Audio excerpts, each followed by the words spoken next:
How you doing? We are here at 2719 Coquina Drive. We just did a roof inspection with Seek Now.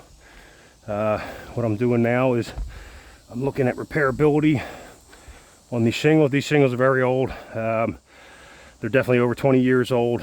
I haven't looked up the exact age yet, but we did figure out that the shed roof in the back is 16 years old, and this roof was at least 5 years older than that roof. That was built. That garage back there was built after the house was purchased. So so we know this roof's older. So this roof is definitely over 20 years old.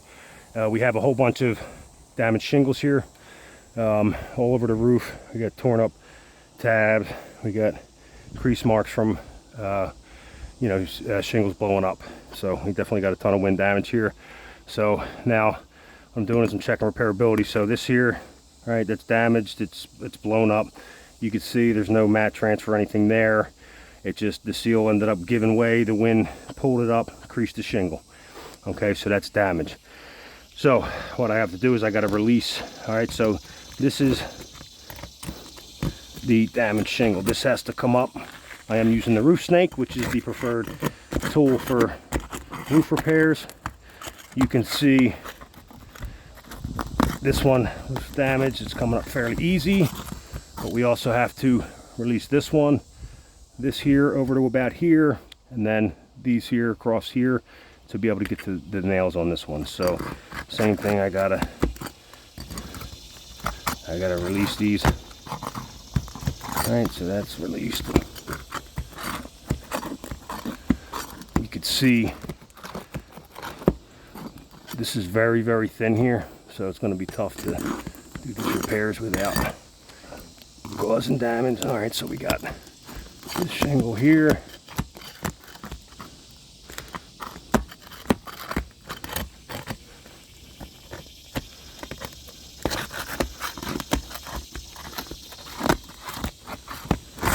All right, so what I'm going to look for here is mat transfer on these shingles. That's the first thing I look for if we don't get any tearing once we try to pull them apart. We'll get underneath. If I find any, I will get the camera in there to show you. Okay, so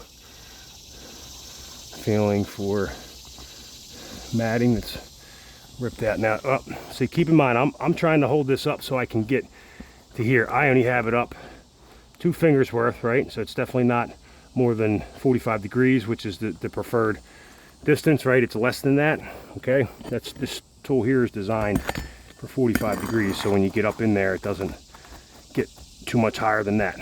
But just holding it up, I don't know if you can see this, we got a tear here, right? This edge is so weak and so thin just because these are older. Good bit of granule loss, so it's going to be very hard to do repairs on these without actually causing further damages. You say what I'm doing now is I'm just feeling for mat transfer on these shingles, and I have a little tiny bit, but on this one, I'll show it to you in a minute. I'm just feeling around. Got some there, right? I'm going to show it to you in a minute. Just want to see where it's at, how much we have, if any.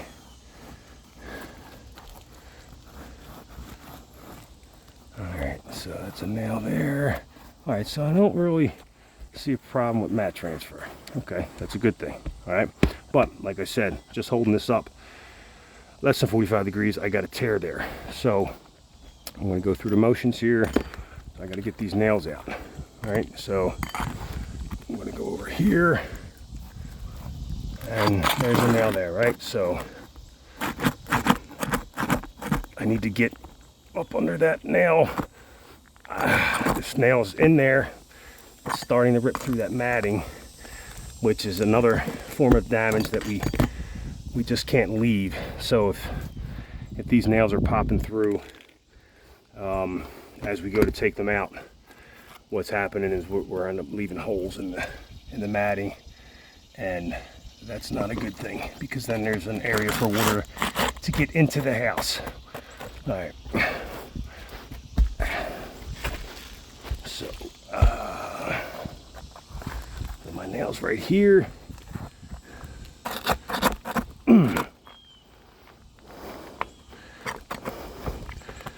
See, this is, I'm trying to not rip through. I'll show you them holes in a minute. I mean, that ripped through, not completely, but enough to where it's going to be a problem, where you can't actually put a nail back in there. And you see, I can't get this one in. I don't know if you can see that, but you can see the nails are popping through. All right, so I trying to hold this end. You see that? Trying to get the snake under there. All right, let me put this back on my head. So what happens is that nails pop through. I can't get it out without. I ripped through the matting here.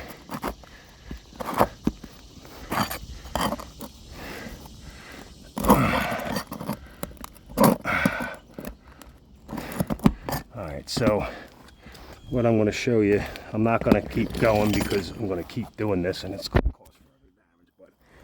But if you can see in there real well, that hole there, okay, that's bigger than the nail head now. That actually ripped through.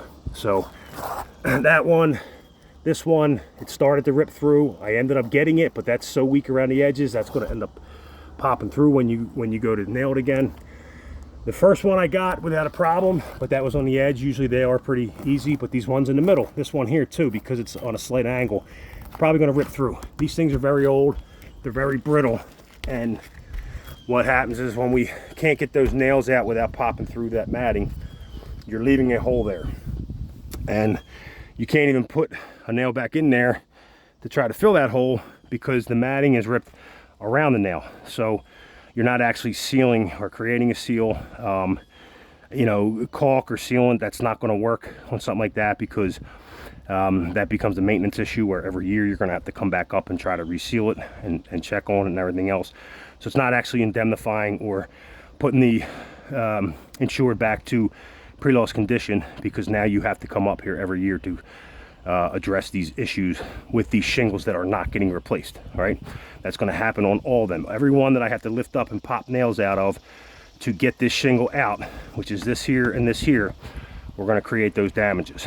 The other thing I want to look at is, so when I start maneuvering these, right, you see this here, look how brittle these shingles are. This tooth here, I want to make sure you can see that, right? That's flat, and as soon as I lift that 45 degrees, look, once again, I'm only 2 fingers up. Once I lift that, this tooth here is starting to break off of here, okay? That is considered damage also, because a lot of the damage on this roof is from those teeth, the seals on those teeth releasing because of the, you know, the wind's getting under there and lifting them up and creasing the actual shingles. So that's just going to continue to happen. Every shingle that we start playing with to lift up to release these damaged shingles, you're going to get this, and then the next wind that comes through here is going to do the same thing that it did to those and damage them shingles and create these crease marks. So that's not really fixing the problem. You're causing more problems by trying to you know, make repair attempts on this roof. So in my opinion, it would definitely, the only way to actually indemnify the insured on this is to replace this roof. If you have any more questions, you can give me a call. You have my information, and you have a good day.